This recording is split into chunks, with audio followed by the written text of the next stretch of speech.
गलवान संघर्ष के बाद भारत चीन दोनों देशों के रिश्तों में एक बर्फ सी जम गई थी। भारत और चीन के बीच 2020 से ही कई मोर्चों पर तनातनी जारी थी, लेकिन फिर एक ऐसा ऐतिहासिक अहम समझौता हुआ जिसने दोनों देशों के बीच जमी बर्फ को पिघलाने का काम किया है। जी हाँ, भारत और चीन के बीच सीमा पर कई इलाकों में सैनिकों को पीछे हटाने और साझा गश्त को लेकर सहमति बनी है। इसे दोनों देशों के द्विपक्षीय संबंधों के लिए एक बड़ा बूस्ट माना जा रहा है। इस समझौते के बाद प्रधानमंत्री नरेंद्र मोदी ने रूस के कजान में ब्रिक्स शिखर सम्मेलन के दौरान चीनी राष्ट्रपति शी जिनपिंग से मुलाकात भी की। इसके बावजूद भारत के विदेश मंत्री एस जयशंकर ने कुछ ऐसा कह दिया है जिसने सबको चौंका दिया। दरअसल विदेश मंत्री एस जयशंकर ने मंगलवार को सैन्य नेतृत्व से तेजी से उभरते भू राजनीतिक खतरों और अवसरों के लिए तैयार रहने को आग्रह किया है। उन्होंने इस बात पर जोर दिया कि राष्ट्रीय सुरक्षा को प्रभावी ढंग से मजबूत करने के लिए सरकार के सभी तंत्रों के अधिक समग्र दृष्टिकोण के साथ मिलकर काम करने की आवश्यकता है। जयशंकर ने सैन्य कमांडर सम्मेलन 2024 के दूसरे चरण के समापन दिवस पर दिए गए संबोधन में ये टिप्पणी की।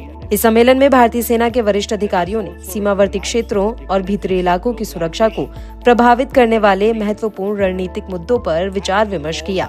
ये सम्मेलन ऐसे समय में हुआ है जब भारत और चीन के बीच बनी एक अहम सहमति के तहत पूर्वी लद्दाख में गतिरोध वाले 2 बिंदुओं डेमचोक और डेमसांग से सैनिकों की वापसी अंतिम चरण में है।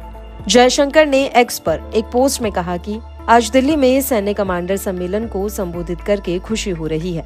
मौजूदा भू राजनीतिक जटिलताओं, चुनौतियों, संभावनाओं और अवसरों पर चर्चा की। राष्ट्रीय सुरक्षा को प्रभावी ढंग से मजबूत करने के लिए सरकार के सभी तंत्रों के अधिक समग्र दृष्टिकोण के साथ मिलकर काम करने की आवश्यकता पर जोर दिया। रक्षा मंत्रालय ने एक बयान में कहा कि सम्मेलन में तत्परता और अनुकूलनशीलता के प्रति भारतीय सेना की अटूट प्रतिबद्धता की पुष्टि की गई है, क्योंकि वरिष्ठ नेतृत्व ने मौजूदा परिवर्तनकारी पहलों में तेजी लाने और विभिन्न राष्ट्रीय प्रयासों में सक्रिय रूप से योगदान देने का संकल्प लिया है। साथ ही जयशंकर ने भारतीय सेना को सतर्क रहने के लिए भी कहा है और सैन्य नेतृत्व से तेजी से उभरते भू राजनीतिक खतरों और अवसरों के लिए तैयार रहने का आग्रह किया। इसमें कहा गया है कि विदेश मंत्री ने भारत की रणनीतिक स्थिति को आकार देने में तकनीकी प्रगति और विश्व में जारी संघर्षों से सीखे गए सबक के महत्व को रेखांकित किया। उधर रक्षा प्रमुख जनरल अनिल चौहान ने भी अपना संबोधन दिया और उन्होंने संयुक्त कमांडर सम्मेलन की सफलता का जिक्र किया।